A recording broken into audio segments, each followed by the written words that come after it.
Just for those of you who might not know me, let me just tell you that the main programme we do is a show called Soccer Saturday on Sky Sports, which is a football show with a difference because there's no football. You know, you don't see any shots, any near misses, you don't see any goals. So it's very much like watching Leeds United, really.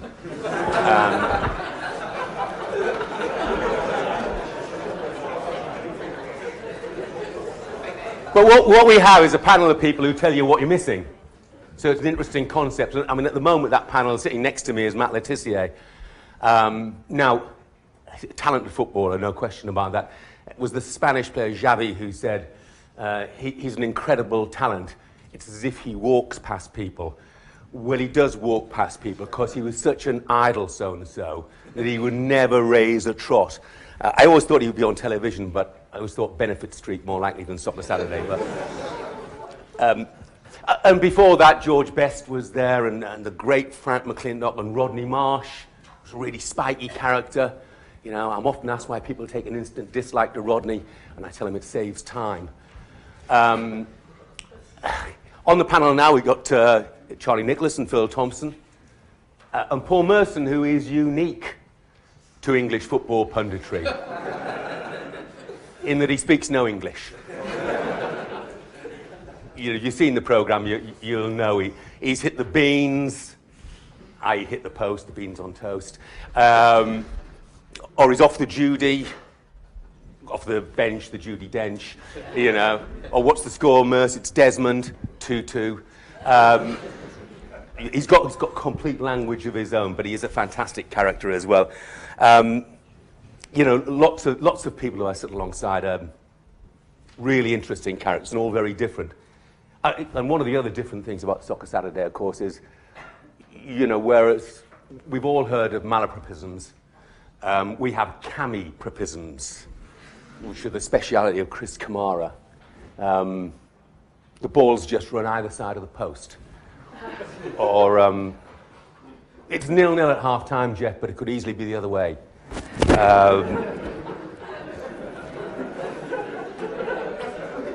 It's end-to-end stuff, Jeff, but it's all at the Forest End.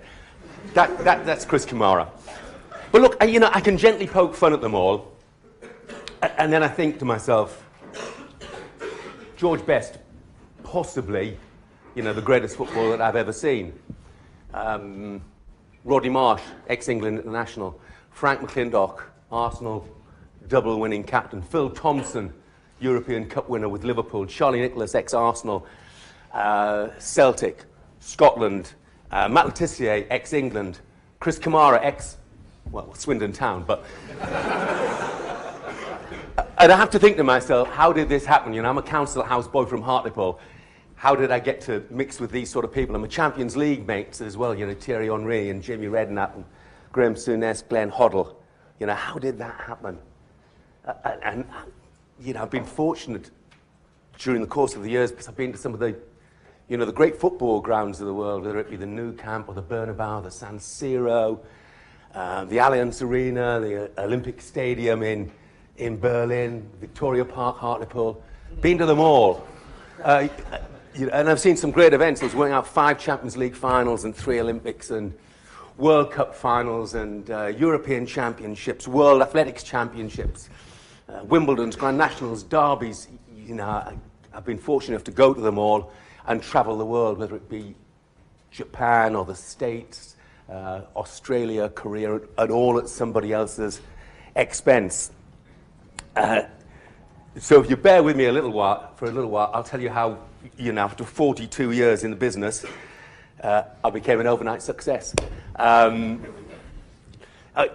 I'd always wanted to be, somebody asked me outside actually, when I realised I wanted to be a journalist, and I'd always wanted to be a journalist, you know, from when I was 12 years old. And I remember actually being called into my headmaster's study one morning, and this is something you didn't want to happen, because he was a sort of Dickensian type of character, you know, tall, thin, cruel nose, thin lips, billowing black cloak, and it was usually bad news. And when I got there, he said, Stelling, he said, I understand that you want to be a journalist. He said, this is not a suitable profession for a boy from this school. Do you really want to snoop? Do you really want to be a peeping Tom? Do you really want to pry into people's lives in the hope of uncovering salacious tittle-tattle? And two things came to mind. Is one, that he never read the Hartlepool Mail, and two, that the job was even more appealing than I first thought. And I knew I was good at it. And the reason I knew I was good at it was because I used to write to the local sports paper. And week after week after week, my letter was the star letter in the letters page. And it used to get me out £5 a week. It was fantastic. It wasn't until I got to the Hartlepool Mail that I found out it wasn't only the star letter, it was the only letter. Because the rest of the letters page was written by members of the sports staff, you know, who would just fill some column inches. But nevertheless, yeah, that was what inspired me. And I went up to the Hartlepool Mail. That was my first job. And if any of you get a chance to go to local newspapers, I recommend it thoroughly. It was a great grounding. You know, we did local council meetings, county councils, magistrates' courts, county courts, made contacts with police and fire brigade and so on and so forth. It's an absolutely brilliant grounding, and one which I'd recommend. Now, when I've been there 3 or 4 years, I got the chance to go to local radio. Now, there were some recurring themes during the course of this talk. And the first thing was that I was lucky because local radio was in its sort of embryonic stage. You know, stations were popping up all over the country. You didn't need really to have any experience to get in there, just a desire. And so it was that I went to Radio Tees, which was my local radio station. And honestly, went into the newsroom, and it was an amazing newsroom in terms of the people who were there or who would arrive while I was there. There's a fellow called Mark Mardell, who went on to be the Washington correspondent, I think might well still be, for the BBC. So you'll see him pop up on, you know, the major news stories all the time. John Andrew went on to become Home Affairs correspondent for the BBC, same thing. You'll always see him popping up on TV. We had Libby Forbett and David Stevenson, Kent Barker. May not mean much to you now, but they all went to work on the Today programme for Radio 4, so they were big successes. Ruth Pitt, who went on to become an award-winning documentary maker. And at the other end of the scale, we had a bloke called Lee Peck, who went on to present a show, or co-host a show called Game for a Laugh, which was prime-time Sunday evening on ITV and watched by about 12 million people every Sunday. You know, it was a fantastic place. My old boss there as well, you know. So it was a great place to learn at. And again, a fantastic time. If you get a chance to go into local radio, it's a great thing to do. And it was while I was there, really, that there was a career-defining moment for me, I would guess. And it was the first weekend that I'd been at Radio Tees, the very first weekend. I remember vividly, it was a Saturday morning. I was out playing football when my mum came running across the road towards the football ground that we were at and said, "Jeff, I've got a telegram for you." And a telegram's sort of prehistoric email, okay? And the telegram said, Bernard Gent football reporter taken ill. Go immediately to Elland Road, cover Leeds v Middlesbrough for sports show this afternoon. Which I thought was great. This is a fantastic opportunity. I think I'd been on the air once during the course of that first week. And, you know, I was going to be sent to what was in those days a really, really big football match. You know, it was top division. It was a local derby. It would be a sellout. This was a fantastic opportunity for me. A couple of small drawbacks here was that one, you know, I didn't have a car, so I wasn't too sure how to get there. But I rang my then girlfriend and said, she had a car, would you like an afternoon out shopping in Leeds? Well, it was truthful. You know, she was going to have an afternoon out shopping in Leeds, but I was going to be at the football match. Anyway, she took me there, which was great.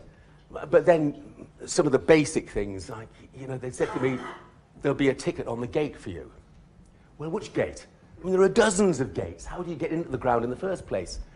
And once you're inside, how do you get your reports back? Because, you know, these days we've got things, you know, called ISDN lines and you've got Skype and so on and so on. Didn't have it then, you had to have a telephone. And in the seat I was in, there was no telephone. Where do you get a telephone from? You know, the answer was within the press room, and there was a cupboard with a pile of phones in there. Needed a lot of help from some of the senior journalists who were there, who thankfully, you know, all took pity on me. And it went okay. Managed to get my reports back that Saturday afternoon. I went to the office on the Monday, and suddenly I was the station sports reporter. And that was the first step along the path, really.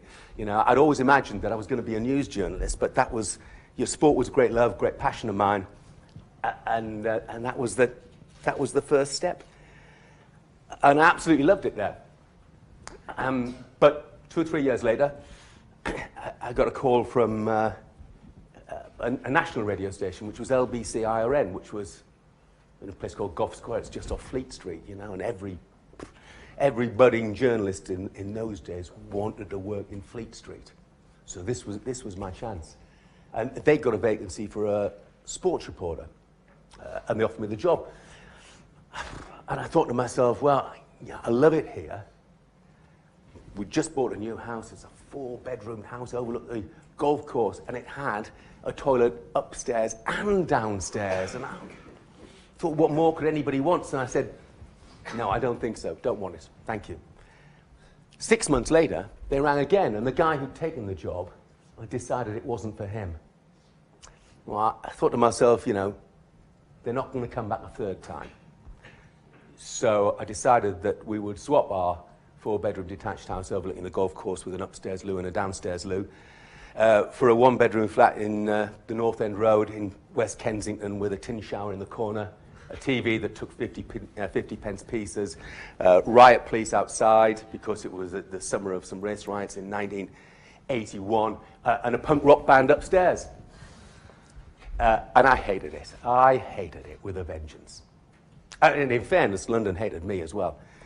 I remember I'd been there a few weeks, and my boss got a letter about me saying, you know, for goodness sake, take that new reporter off the air. He said, we can't understand a word he is saying. And my boss was very supportive, so he wrote back and said, you know, thanks for your letter. Jeff's from the northeast of England.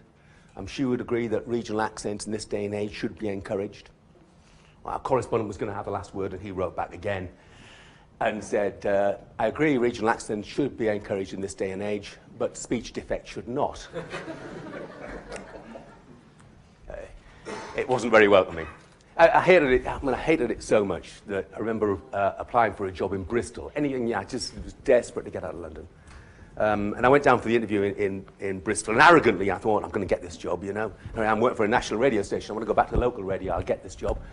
But I didn't. And I rang the guy afterwards and said, why didn't I get the job? And he was brutally honest. He said, well, to be truthful, Jeff, didn't like you very much. You know, hard to take, but it was the truth. And I was lucky I didn't get the job in that sense, because I stuck it out where I was and gradually got used to London. London gradually got used to me. My boss moved on. He went to BBC Radio, BBC National Radio, and he took me with him, which was great. I mean, I was in absolute, you know, a rarefied atmosphere in terms of sports broadcasting. And these are names that may not mean much to you, but at the time, there were people like Brian Butler and Peter Jones. They were the doyens of football commentary.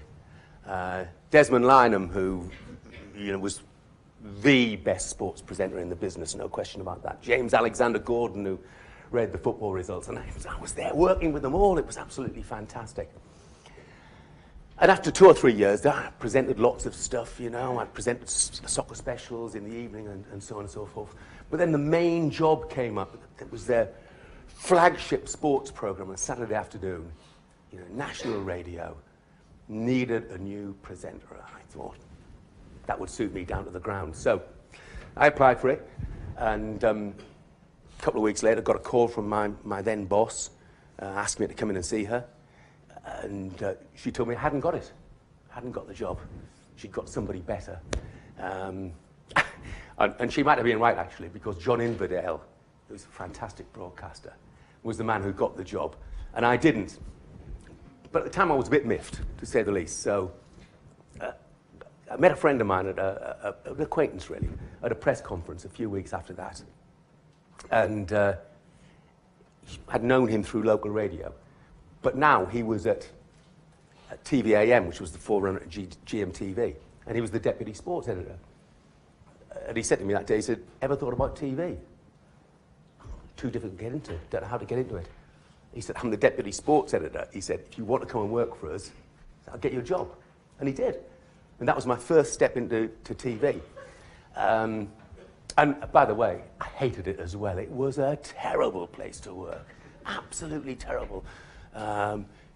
Boring as hell. It was the only journalistic job I've ever had that was boring.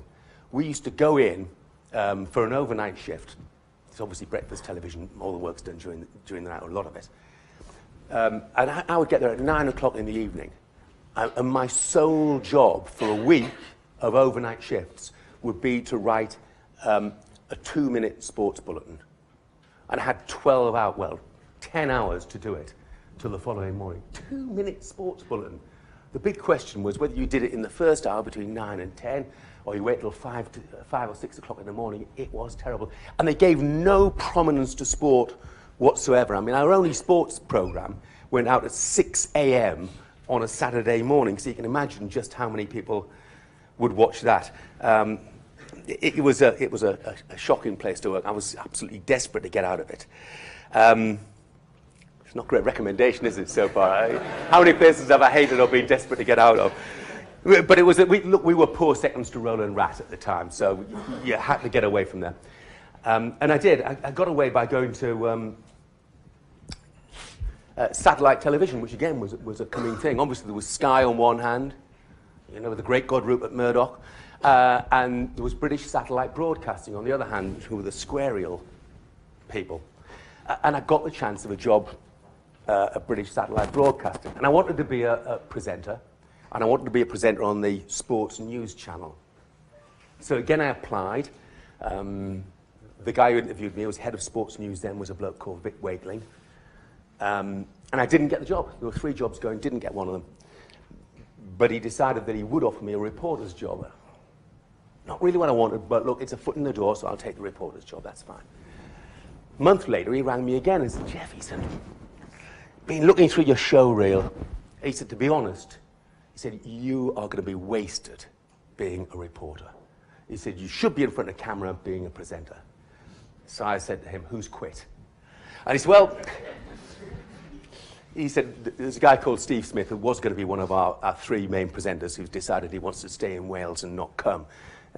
He said, so that's why you got the job. That was fine by me. But he also said that his 2 other sports news presenters were Gary Richardson, who still does a great job on BBC Radio now, and Anna Walker, who went on to present travel shows on ITV and the such like. He said, they are going to be our stars. I remember the phrase, he said, they're sprinkled with stardust. He said, they'll get all the main shows, they'll get all the glamorous occasions and the such like. And you'll be our workhorse. You'll be the guy who's doing the late night stuff and so on and so forth. Didn't mind, it was presenting. And I got my foot in the door through that. And that's a phrase that keeps on coming up, you know, foot in the door. But I was with the squarial people, one side. Rupert Murdoch, the other side. Found very quickly in life, it doesn't pay to take on Rupert Murdoch. Just doesn't. And a couple of years later, we were all made redundant. Which was, you know, I mean, quite a tough time, but I had a friend in the Northeast who said, we worked for Tyne Tees. And he said, well, we've got a new show coming up. He said, it's a 15-minute opt-out every night from their Middlesbrough studios. And did I want to come and present it? Yes, thanks, I did. So for a couple of weeks, I was commuting from London to Teesside, which is the wrong way around, you know, because you're paying London prices for your house or your rent, you know, and your food and so on and so forth, and you're earning a Teesside salary. It's not the way to do it. But 2 weeks induction, that was fantastic. And on the after the 2 weeks, on the Sunday night, I remember I was ready to present the first 15-minute opt-out from Middlesbrough the next day. And my phone went. It was 7 o'clock on a Sunday evening. And it was the guy, Mike Miller, who got me the job at TVAM before. He's now commissioning editor for Channel 4 Sport. And he said, what do you know about American football? I said, not a great deal. Translated means absolutely nothing. So how quickly could you learn? Pretty quickly. He said, we've just got the rights to the first ever World League of American Football. We've got a 13-week series coming up. He said, the producer and the director are coming over from the States. They'll be here on Tuesday. Presentation job is yours if you want it, but you have to be here at that meeting on Tuesday. 13 weeks at Channel 4 doing the World League of American Football, paid more than a year at Tyne Tees did. So there was no real decision to be made. Next morning I was on the train back to London, trying to explain to my mate who got me the job at Tyne Tees why I wouldn't be presenting from Middlesbrough that day, or indeed any other day. So I was back in London doing something different, and something I knew nothing about, but it taught me a good lesson, because for the next couple of weeks, I immersed myself in every single American football video that I could, so that I knew the terminology and I knew the positions and so on and so forth. Yeah, it taught me the value of research, that is for sure. That eventually came to an end, so I became a sort of bona fide freelance, if you like. I went off and did a lot of stuff for the BBC, and I went over to work for Eurosport, which was based in Paris at the time, and you know, it was a shambolic place, a lot of fun in many senses. You did a bit of everything. I went off there and I did football commentary, athletics commentary, tennis, all sorts of things. But it was run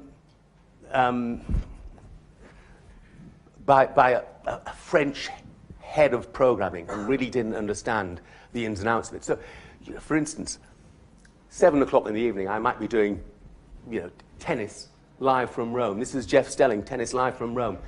The next program, 8 o'clock, would be me commentating on athletics live from Chicago. You know, I mean, it didn't make any sense. But you did a bit of everything until one weekend when I was the last Englishman in the studio. It was a great multinational mix. It was a great experience. And the guy who's the director of programming came over to me and said, Jeff, he said, what do you know about fencing? I said, I know a bit about creosoting, but that's about all. And he said, well, we've got a fencing program in half an hour's time, and he said, you're presenting it. Oh, I said, no, I can't. I know nothing about fencing, nothing whatsoever. And he said, no, you're the last Englishman here, you are presenting it. And he said, let me put it this way, if you don't present this program, he said, you won't be back in the office again tomorrow or on any other occasion. So I presented an hour of fencing, which consisted mainly of things like, well, the crowd appreciated that. Or, goodness me, my word, what a move. And reading the score, which would appear off the caption at the bottom. These are the World Fencing Championship semi-finals, for goodness sake. Didn't get any complaints. And I think that was bonkers, by the way. There was another guy who worked there called Angus Loughran, who you might know as Stato.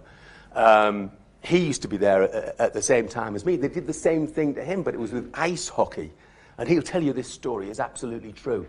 It was one of the biggest ice hockey matches you can ever remember, ever think of. It was the USSR, as it was then, against the USA. And Stato was told at short notice that he would be commentating on it. One of the big issues was no team sheets, no names, nothing at all. I mean, nothing about ice hockey anyway. So he coped the only way he could. And he thought of the only Russian names and American names that he could come up with. So his ice hockey commentary went something on the lines of, off we go, and it's Gorbachev straight off to Stalin, and now Lenin on to Khrushchev. Lyndon Johnson intercepts there! And he used names purely of Russian and American leaders. Number of complaints? None. Which I think told you something about how many people were actually watching Eurosport at the time. But I got the idea that, you know, I had to get away. And the opportunity to get away came late one afternoon when I got a call from Sky Sports, well, Sky News Sport as it was then. And they really hadn't been helpful to me in the past. I tried to get in there on a number of occasions, and again, couldn't get that foot in the door.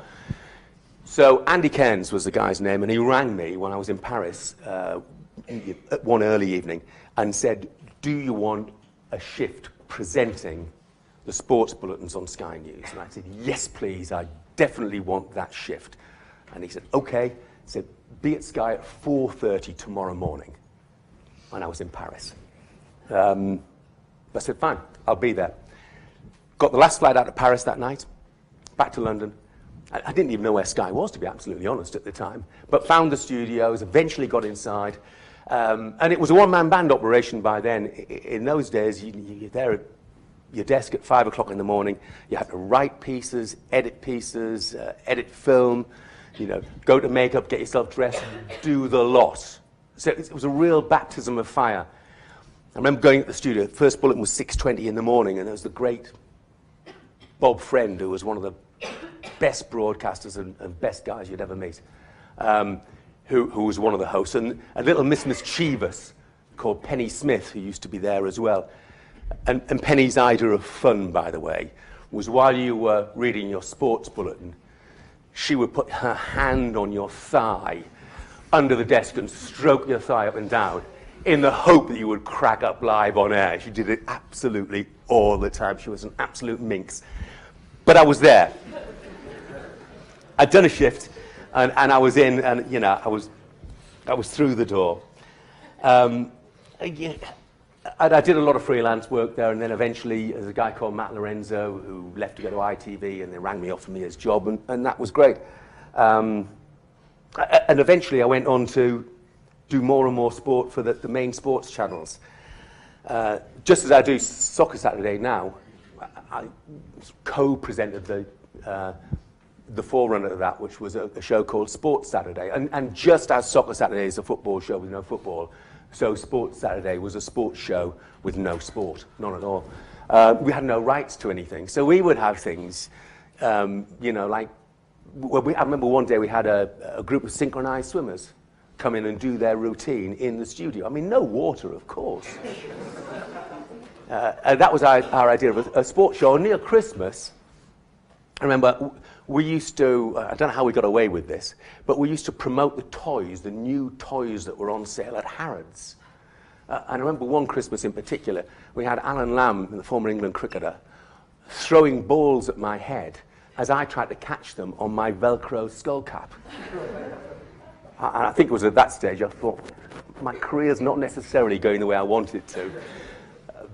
But again, I persevered. And from Sports Saturday came along the idea, ultimately, of Soccer Saturday.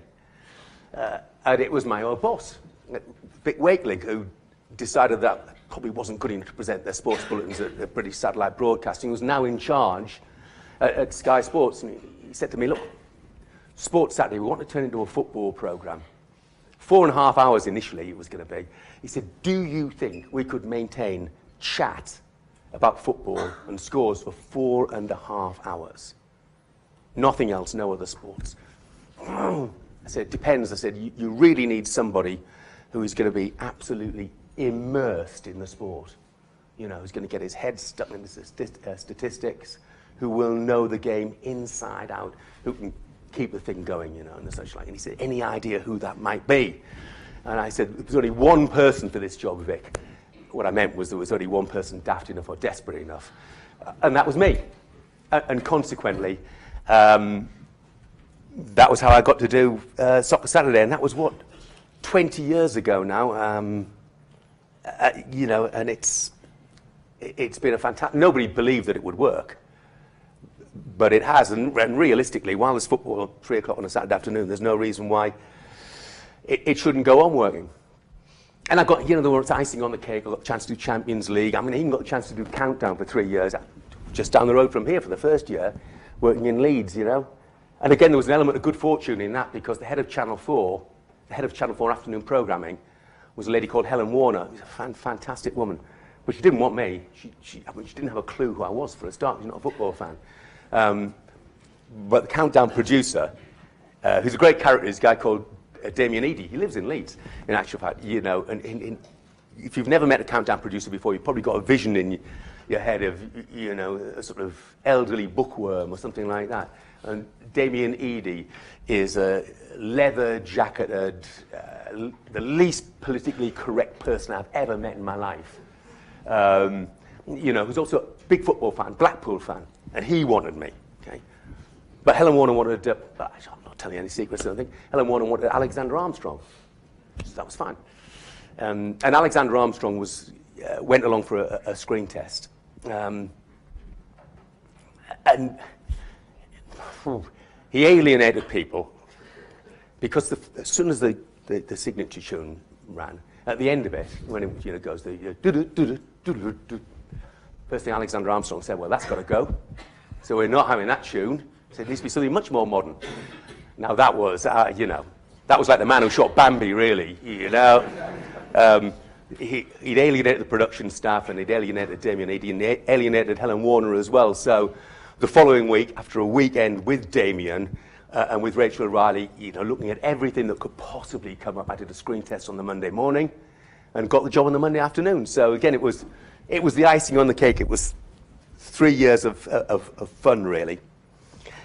So what I'm trying to tell you, I guess, in a long-winded way, is that nothing's impossible. If it can happen to me, it can happen to you. Absolutely, you've always got to chase your dreams. Nothing is impossible, no matter what people tell you.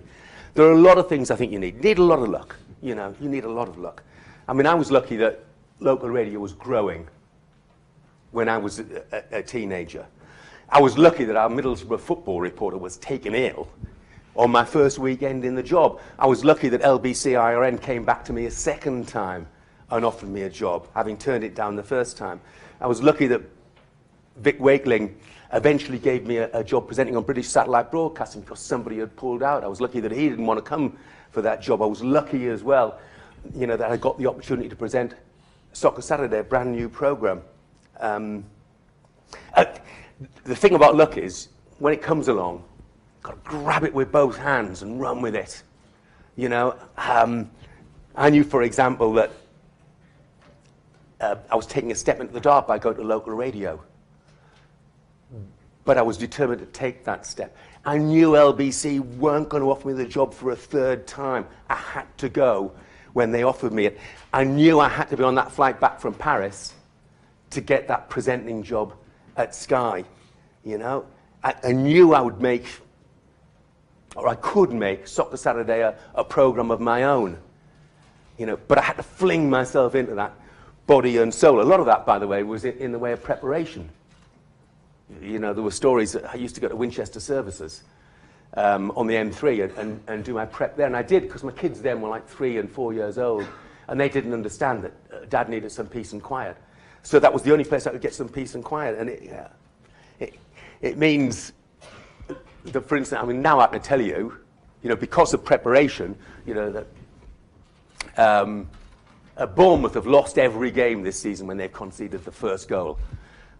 Manchester United haven't lost a home league game when they've been in front at half-time since 1984, when Ipswich Town beat them.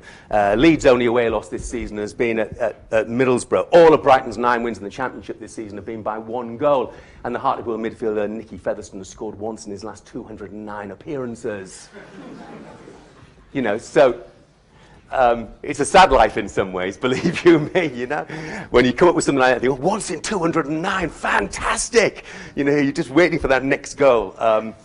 But, you can never, ever, ever over-prepare. That's one thing I've found in life, and it doesn't matter, what aspect of broadcasting, or really what aspect of life you're involved in. You can never over-prepare. 99% of the stats I do on Saturdays, and spend hours and hours and hours preparing them, they'll never see the light of day. But, that one moment, when Nicky Featherstone scores his second goal in 210 games, I'll be punching the air just as much as he will be, because I've religiously jotted that down every week. So prepare, prepare, prepare. And keep believing in yourself. I think that's the other thing, is keep believing in yourself. And I look back at the people who didn't necessarily believe in me, my headmaster. Didn't believe in me, didn't think I could become a journalist, didn't want me to become a journalist. The letter writer at LBC in London, couldn't wait to see the back of me. The head of BBC Radio Sport didn't think I was the bloke to present their sports show. Vic Wakeling didn't think I was the bloke to be presenting on British satellite broadcasting. Head of Channel 4's afternoon programming didn't really want me, wanted Alexander Armstrong instead. You will meet people, it's an absolute inevitability, who will reject you. You'll meet rejection all the time. And sometimes it's difficult, but you have to keep believing. You have to keep the faith. You know, keep thinking you can do this job. And don't be discouraged, because eventually you will meet people who share that belief in you. And by the way, it's not easy. You know, there aren't any big newsrooms in local radio anymore. You know, there aren't any big newsrooms in local newspapers. But of course, you know, the digital era means there are lots of other opportunities now. I mean, I go into Sky, and there are so many people who work on, you know, Sky.com, SkySports.com, you know, keeping the Twitter feed up to date, keeping the Facebook site up to date. There are still plenty of opportunities out there. They're just different opportunities, really, from when I was a kid. And look a bit laterally as well, if you're looking for a job in the media. When I finished here, I'm going off to do some work for Prostate Cancer UK. Well, they've got a huge media department, as do most charities now. Most football clubs have got big media departments. You know, there are lots of ways to get into the business. And again, getting that foot in the door is the hardest thing. And again, obviously I relate to sport. And not all of you might be into sport. You know, you might not feel that's where your ambitions lie. But it was for me, and also I was a big football fan. All the TV stations, obviously Sky in particular, have got huge football departments, but it's the department that everybody wants to be in. You know, so my advice would be, you know, do something different, find a niche. And it doesn't just apply to sport, but I mean, before I did football, you know, I'd done snooker and greyhound racing, pool, horse racing, boxing, athletics, fencing, you know, basketball, obviously reporting, not playing. 5'7.25". Above average height for a man, I'm sure you all know that, in Guatemala. I did sumo wrestling, and again, reporting, okay, not playing. You know, find a niche, try and become an expert in something a bit different, maybe a fringe sport. I was thinking about this, you know, for example, just to get an opportunity, things like women's sport at the moment, you know, which are coming phenomenon, if you like, you know, women's football, women's cricket, women's rugby. And yes, there are people out there covering it, but it's not as saturated as you know, some of the more mainstream sports at the moment. And again, if you can make yourself an expert in something just a little bit different, then you've got a chance. It's not just sport. Actually, I can think of an example of somebody who did something in another sphere. And this guy was what the BBC used to call a tech op, and he's a button pusher basically at the BBC, and he wanted to change his life. And he thought he wanted to broadcast, we weren't quite sure what. So he immersed himself in airlines, in schedules, in travel companies, in consumer rights, in holiday destinations. And his name is Simon Calder, and he's now, you know, the foremost travel expert in terms of the media in this country. He works for The Independent. You'll see him all the time on TV. If anybody wants an opinion on anything travel related, then he is the man that they go to. He's their go-to man.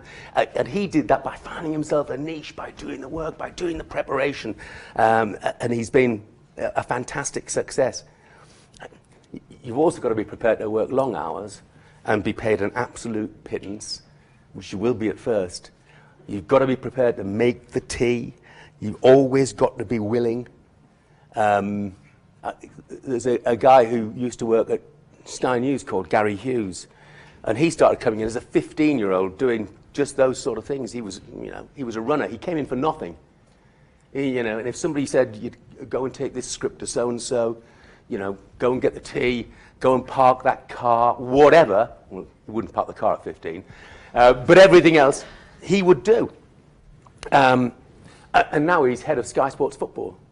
You know, he's gone from coming in on a voluntary basis, getting the tea and doing the running, to being one of the real big cheeses there, you know. And he's only in his early 30s. He's not a dinosaur by any means. But again, it just shows you what can be done. It can happen. It won't happen to everybody here. Some people will find it's too hard, you know, or they find different interests. But what I would say is it's not the soft option that some people think it is. I mean, when I was Sky News Sports, I used to have to be there at 4:30 in the morning. Now, you know, I work every single weekend. You know, I'll often be in the studios till 11 o'clock at night. You know, I'll be away from home a hell of a lot. You know, you'll be away from your wife and your kids and your family and things. I mean, junior doctors do not know how easy they got it, to be brutally honest. You know, we don't get any extra pay for that, by the way. You'll work Boxing Days, you'll work every bank holiday. So it is tough. But persevere if you possibly can. And don't, by the way, if you get your foot in that door, don't give anybody the opportunity to push it out. I mean, I've done Soccer Saturday for 20 years now. I've missed one show in 20 years, and that was because my second son was being born. Because I don't want to give anybody else the opportunity to sit in that seat and do it as well or better than me. You know, my son's a goalkeeper, 15-year-old son's a goalkeeper, and he broke his nose about 3 weeks ago, and he was told he shouldn't play for 6 weeks. But they've got a substitute goalkeeper, reserve goalkeeper, sitting on the bench there. So I think it was 4 days after he'd broken his nose, he played that Sunday because he didn't want to give the kid who was sitting on the bench a chance to get in his place. And that's, you know, if you got the opportunity, you know, if you ever get a presenting job, reporting job, or whatever, make sure nobody snatches that opportunity away from you. And that's why come hell or high water, come illness, whatever, I make sure that 12 o'clock Saturday afternoon, I am sitting in that chair. Ill, hungover, whatever, I'm going to be there.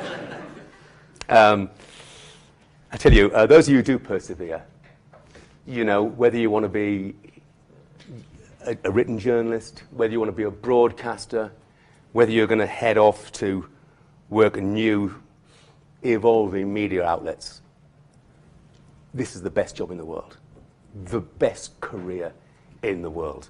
You know, somebody asked me outside what makes it different. And I said, because every day is different.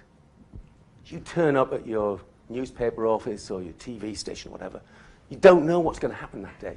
No idea what's going to happen that day. You've no idea how long you're going to be there for. Every single day is different. I'm not kidding you, not every single day is exciting, but every single day is different, you know. It's not 9 till 5. You know, if you want a 9 till 5 job, you're in absolutely the wrong place. But it is the best job in the world. So my advice would be, please persevere. And hopefully, in a few years' time, one of you will be standing here delivering this talk rather than me. And it'll get Mike Best off my back as well. Look, thanks for coming at 9:30 on a Monday morning. Thanks for being a fantastic audience, and I'm very happy. If anybody's got any questions to ask, and as you want to be journalists, I'll be disappointed if you haven't. Okay? If anybody's got any questions to ask, just fire away. Yeah, hi. What's it like working with like top footballers, like professional footballers, day in, day out? Right, so you're not talking about Chris Kamara there. But look, it's fantastic. They are, I think the way you've got to approach it is, they were great footballers. Doesn't mean they're great broadcasters. You know, in my field, you know, if I'm sitting working with, you know, Phil Thompson or Thierry Henry or whatever, I'm the professional, you know, I'm the expert in this, you know, and they're not. I mean, they'd look a hell of a lot better than me on a football field, but within the studio, I'm the guy who's in control. So that's the way I look at it, really. You know, it's easy when you see a big, glossy, glamorous name come in to be you're slightly overawed by it. But I always look upon myself as an equal. And thankfully, they do to me as well. Phil Thompson said to me, you know, before he came in to do Soccer Saturday, he didn't believe that anybody who hadn't played the game at the highest level could possibly have an opinion worth listening to. Actually, that's still his view now, but no, you know, until he started to do the show. So I think, you know, you're in your comfort zone, you're in your field of expertise, you know, don't be overawed by them. That's the big thing. It's still great. I mean, it's still, you know, the first time you meet Thierry Henry, it's still a great feeling. Yes, right at the back, yeah.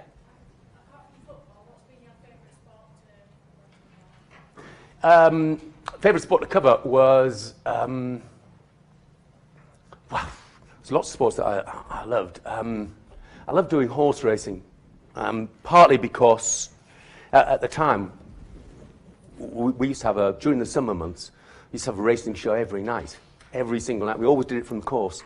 So I got to travel around the country, you know, a huge amount. And also it was something a bit different. You know, there weren't that many people out there doing horse racing, and I thought this is something where I could find a little niche. You know, it was, yeah, there were a good few years, although it's a difficult sport to cover. I think horse racing commentary is probably the most difficult sport to commentate on, full stop. It's okay, tennis is fine, you know, you've got two players, one at either end. In horse racing, you might have 20 horses and they all look brown to me, you know? I'm not sure how you describe that. I had an interesting, by the way, yeah, I loved horse racing. An interesting incident happened during the course of my horse racing broadcast. You do get letters, and they're not all complimentary. And I got a letter about my horse racing presenting one day, and it basically said, "Dear Jeff, we'd like to wipe that smug, sickly smile off your face with the toe of our boots." Fine. So I had this little habit. I mean, it's a naughty thing to do, so I'm pretty non-PC. And so I read the letter out, you know, from this individual. So I'd like to wipe that smug, sickly smile off your face with the toe of my boot. But I also read out his name and address, which I thought was, you know, just to embarrass him a little bit. And he actually came from Musselburgh, which has got a race course of its own in Scotland. And the next time we were at Musselburgh, a couple of very large Scottish guys headed towards me as I started to rehearse to present the show. And, you know, both shaven-headed in Kansas Special Brew in hand. And, oh, God. Please don't let one of these guys be the one who wants to wipe that sickly, smug smile off my face with the toe of his boot. There's nothing I could do, you know. We were rehearsing for the show, and they got there, and the first guy said, "Jeff." And I said, "Yeah." He said, "That guy who wanted to wipe that smug, sickly smile off your face with the toe of his boot." I said, "Yeah." He said, "He won't be bothering you again." I destroyed the letter as incriminating evidence, potentially, you know. Anyway. Yes, any more? Yeah. Thanks for coming. Yeah, pleasure. You know Julian Warren? Yeah. Has a fear sometimes. Yeah. What advice do you give him, or do you just I don't. do it? No, don't give him any advice. You know, when he first started to do it, I mean, I gave him advice about things like preparation and such like, but he's got his own way of doing the show, you know. And it's different to mine. He doesn't use as many statistics. He just does it his own way, which I think is the right thing to do. He wants to stamp his own personality on the shows that he does. You know, there's no point in copying, is there? There's no point in trying to be somebody that you're not. You know, so he does it differently, really professionally. You know, and curiously enough, I say I don't want anybody else to get in my seat, and that's why I'm never ill. And such. There aren't many people actually at Sky who want to take on the challenge of doing Soccer Saturday. You know, I mean, is the individual most popular program that they've got, but people think that it is too challenging. And Julian was one of the ones, you know, who didn't think that way. He wanted to do it. He wanted to give it a go, and I think he does a great job. And you know, I think when I retire in a year or two or whatever it is, you know, then he should be the one that takes the job if he wants it. Yeah, hi. Do you think a woman has the credibility to do the job that you do? Well, if you'd asked me a few years ago, I'd have said no, but if you ask me now, I don't see why not. You know, there are women more and more women in just about every form of sports broadcasting. If you look at Sky Sports News, obviously, you know, 50% of our presenters are women. And there's no, you know, there are no sort of defining lines saying, you know, Hayley McQueen, you can't present this part of the show because it's football, you know, you'll do that. There's nothing, Jim White, you do it. There's nothing like that. You know, so there's no sort of sexual discrimination in that sense. And over the years, you know, look, I used to know years ago, I knew Helen Rollison very, very well, who was really one of the first women to make a breakthrough in terms of sports broadcasting, and she found it difficult, you know. She found that it was a male-dominated society, and people took that view, that, you know, they didn't have the credibility or the experience, you know, to broadcast on sports that they hadn't played. But it's back to the Phil Thompson argument in a way, you know. I never played football at a high level. I don't think that rules me out of having an opinion about it, you know. And I don't think my opinion about football would be any more valid than your opinion about football, for example. So there's no reason why not. And I think more and more mainstream media is coming to the same view. Yeah, hi. Do you have one as well? Oh, no, The same one. I was trying to... All right, no problem. Yeah, hi, right at the back. You mentioned earlier about the almighty Rupert Murdoch. Yeah. What's it like working for him and some of that reputation? Well, he's only got, you know, he doesn't sort of own Sky anymore, which is one thing. You never, we never really saw Rupert Murdoch around the building, you know. He had sort of trusted lieutenants, and you dealt with them. You know, obviously, over the years, there have been many battles that Rupert Murdoch and Sky have been involved in, whether legal battles, you know, battles against competitors and such like. And generally speaking, 99% of the time, Rupert Murdoch wins, you know. So like him or loathe him, I'd rather be on his side than be on the other side. I've been on the other side, you know. But I don't know him personally at all. Yeah. Hi. What's your favourite Chris Kamara? Oh. Well, so many of them. The favorite, I mean, most people's favourite is when he was at Portsmouth, you know. And I crossed live and said, so there's been a red card in the game down at Fratton Park. Let's hear about it, Chris Kamara. As a Jeff. Yeah, Chris, you know, use your fingers. Count up how many Portsmouth players are still on it, and you know, my information is that there's been a red card. No, I haven't seen anything. It says, Chris, my sources tell me that Portsmouth Anthony Van den Boer has been sent off. Oh, I saw him go off, but I thought he'd been substituted. was cutting-edge reporting. The best thing about that was that, look, Cammy loves the camera. You know, there's nothing wrong with that. He's made a great career for himself. You know, I was joking about the Swindon Town stuff, but you know, most of the other guys that you'll see on any TV show, you know, have got medals galore, trophies galore, international caps galore, and Cammy hasn't. And it's all the more, you know, meritorious that he's done what he's done without that sort of background. But after the Anthony Van den Boer moment, I mean, you know, that was a moment, it went viral, you know, it was absolutely everywhere. And the following day, Australian TV rang Cammy up and said, will you do a little chat about it? Cammy, again, loves the media, so absolutely delighted to. So he spoke to Australian TV about it. What he didn't realise was that as it was going out, they had a shot of Chris Kamara on screen and a caption that read, is this the world's worst football reporter? Underneath. They've never heard of Dean Windass, obviously. Yeah, yeah. With the emergence of like BT Sport in the last 12 months, Yeah. you kind of like see the pressure in the studio, and they've got obviously got Champions League football. Yeah. Yeah. In a few years' time, we might even be competing with your own show on Saturday night. Yeah. It's well, they say competition sharpens you up, don't they? And that's certainly been the case. You know, as far as BT are concerned, I mean, over the years there have been other competitors. I mean, other competitors to, I mean, initially to our show. You know, ITV used to have a similar sort of results show called the Goal Rush, and Brian Barwick went on to become, you know, he was head of ITV, then went on to become head of the Football League and so on and so forth. I remember bumping into him one day, and they'd scrapped the Goal Rush after 2 or 3 seasons.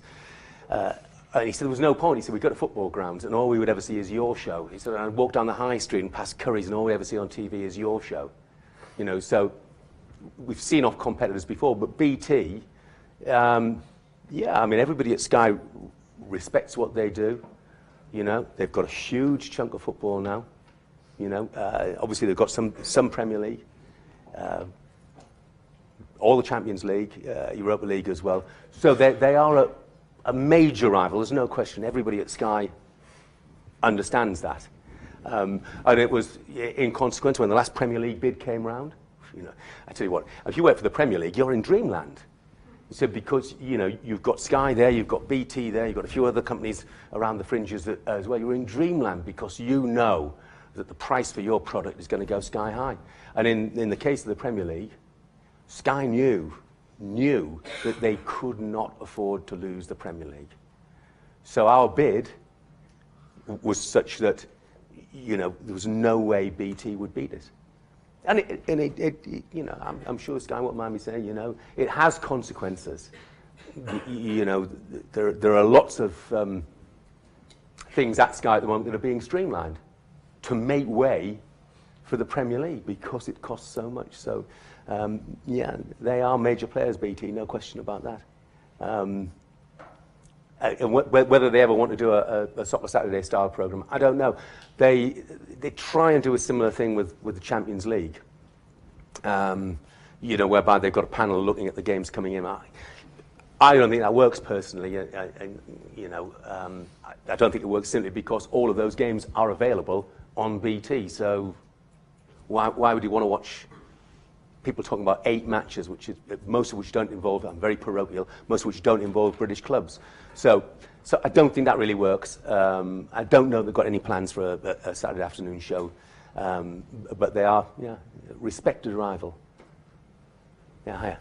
You've had a great career as a sports journalist, but do you have any regrets? Do I have any regrets? No, I don't have any regrets at all, really. I mean, you know, when you've had the life that I've had, you can't have any regrets because it's all gone, you know, so fantastically well. You know, there are moments. I mean, there was an incident a few years ago involving Sam Allardyce, and bungs in football were very topical at the time, very topical. And there was going to be a Panorama documentary about people taking bungs in football. And Sam's name had been linked with it. All sorts of names were linked with it, but Sam's was. And there'd been a match down at Pratton Park. He was tells you how long ago, he was Bolton Wanderers manager. And afterwards, they'd won the game. We had a live link with Sam. And I said to Sam, you know, about third question in, Sam, have you ever been offered a bung? And he wasn't best pleased to be asked. And his chairman was even less well pleased to be asked. And the media went crazy, you know. Phil Gartside, the Bolton chairman, rang my boss at 11 o'clock at night. My boss rang me and then sort of tore my head off. And there were a couple of weeks where I was clinging on to my job. But my regret about that wasn't that I asked the question, because Sam didn't really listen to it at the time, and I get on fine with Sam now. Sam heard in his own mind a question which said, have you ever taken a bung? Where I'd asked, have you ever been offered a bung, which is a completely different thing. But the regret I have was that the producer of the show that night, 6 months later, was out of the door at Sky. I always wonder whether that had any sort of influence over that decision, because he was a good guy. And he had no control over the questions I asked, you know. That was the only slight regret. Look, I have a fantastic career. No regrets at all. Yeah, hi. What's your favourite moment in your favourite experience in journalism? Oh, crikey. It's been 40 years of this, so, you know. Well, maybe my favourite moment was the first time in a local newspaper when, you know, I'd written the front page lead. You know, and you see your name in the byline there. You know, there's nothing quite like that. You know, you can never repeat it. It only happens once. So yeah, I think that would, and also at the time that was my ambition, was to be a written journalist. You know, written news journalist. So that was a big step along the way. So that would probably be it. Yeah. Hiya. When you're thrown into a different situation you're not used to, how do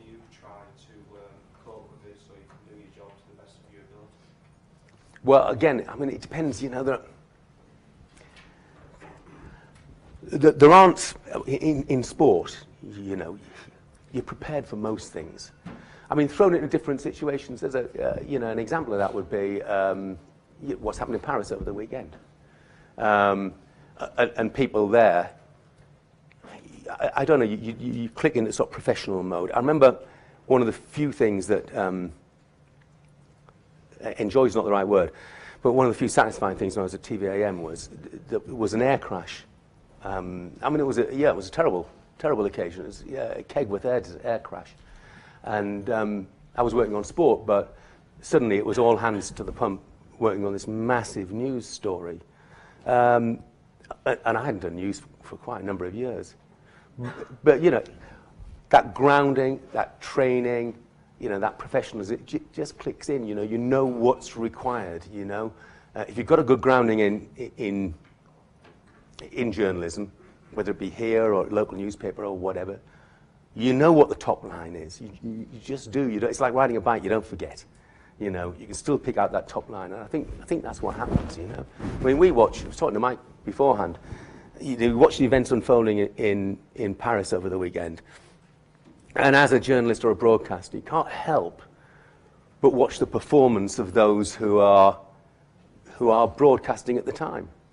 You know, and how Jeremy Thompson turns up, you know, at 9 o'clock on a Saturday morning, you know, seemingly with no notes, you know, just an earpiece, and performs with authority and clarity, you know, and he's still there doing it at 9 o'clock at night, you know.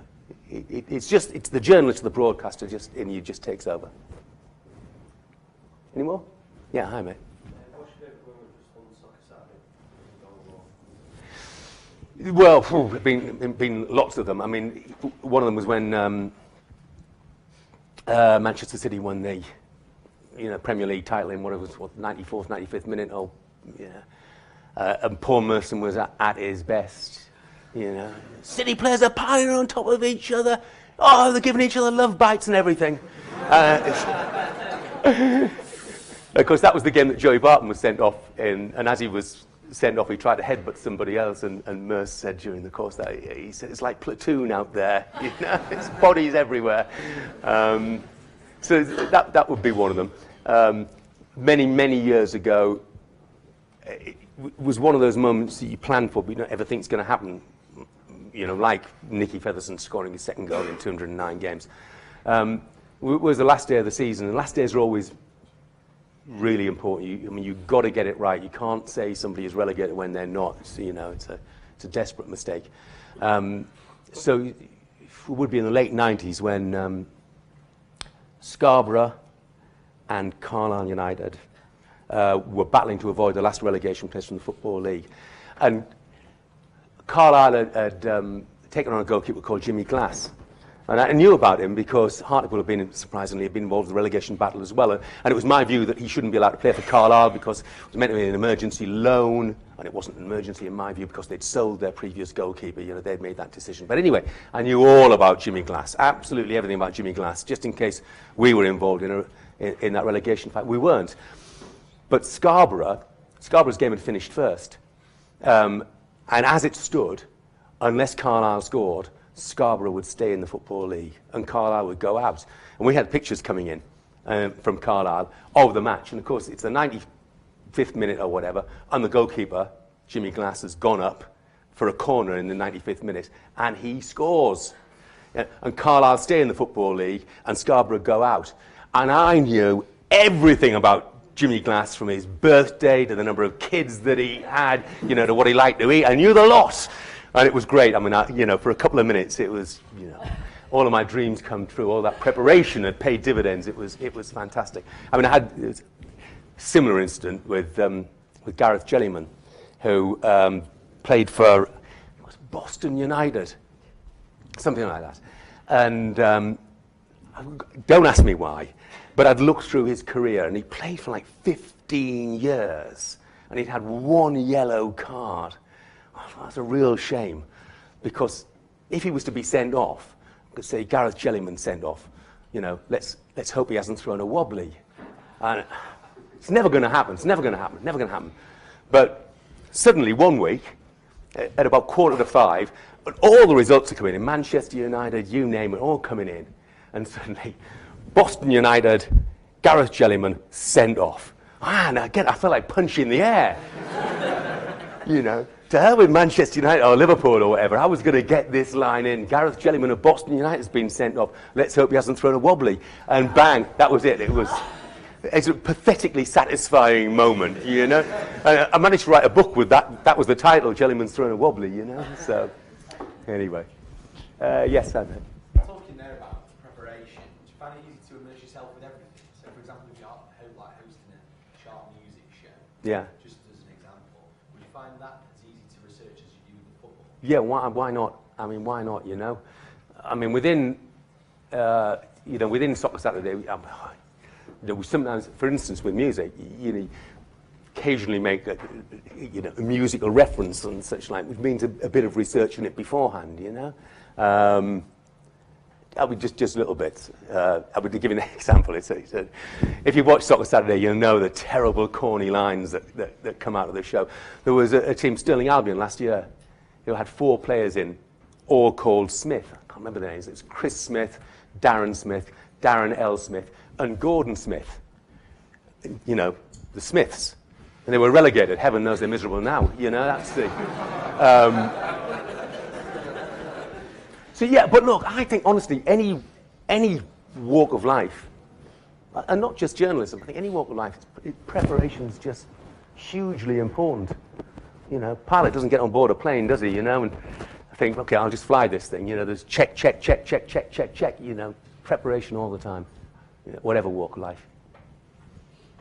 Yes, mate, aye. What's transfer deadline day like? It's okay for me because I'm not involved in it, thankfully, you know.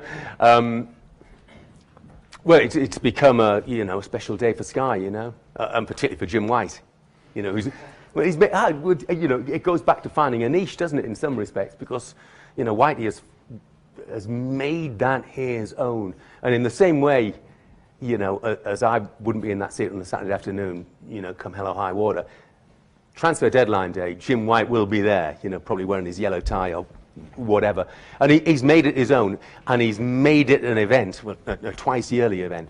You know, and there is a bit of a buzz goes around Sky when it comes to transfer deadline day, especially, you know, later in the evening. It's more difficult, you know, because people have become accustomed to it, so you get crowds of people behind the reporters making...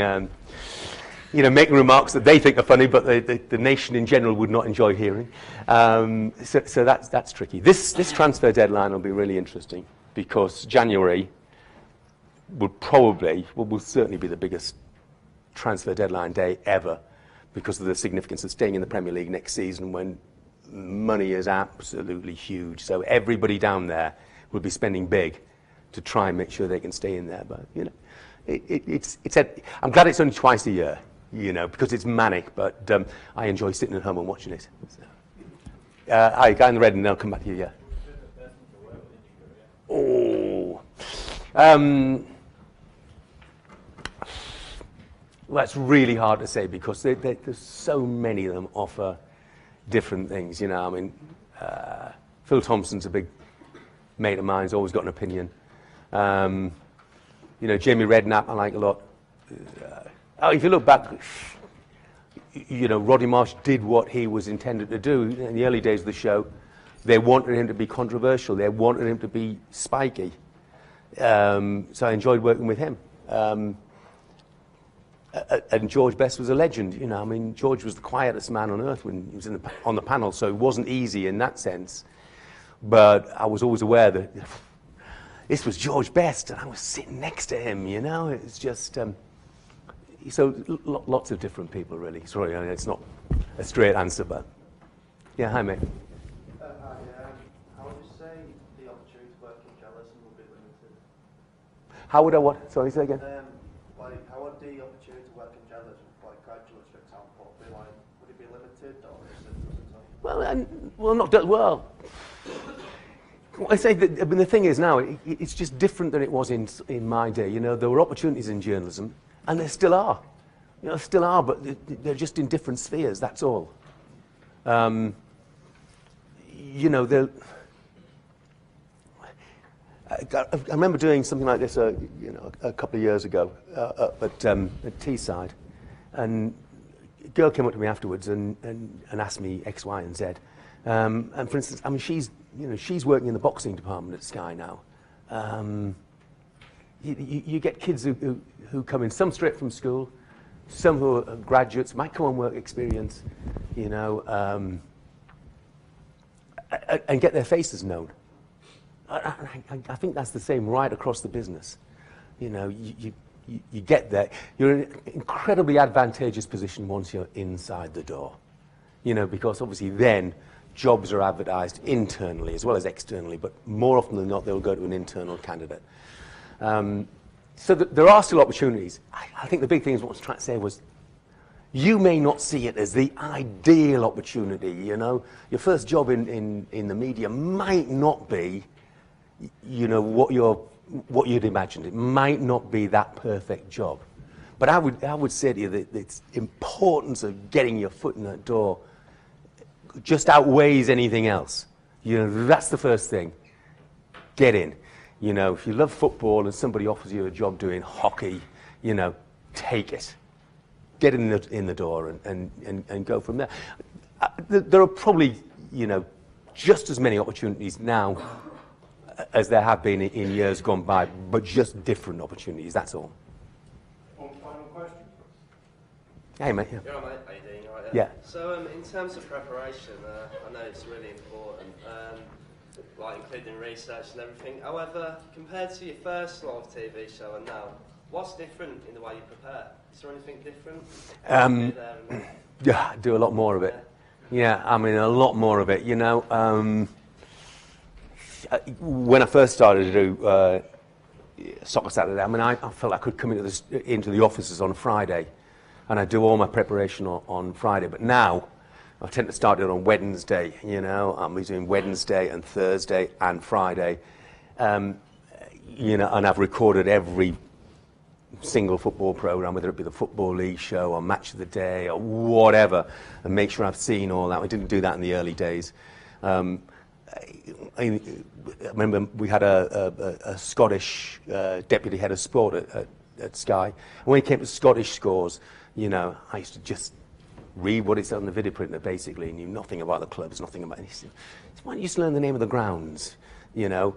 And now I do just as much on Scottish football as I do, you know, on the Premier League. And the same with the conference, you know. So all I would say was there's a lot more now than there used to be. I think partly because people expect it. You know, when the show first started off, it was something different. And the thing that people talked about, you know, weren't the stats, really, weren't the statistics. So I didn't do as much work on them. And now a lot of people talk about, you know, the amount of facts, the amount of statistics, and how do you know this and how do you know that. And, you know, so they expect to hear them, you know, so I have to deliver them. So you put that much more work into them, I think. Okay, it's over for Joe.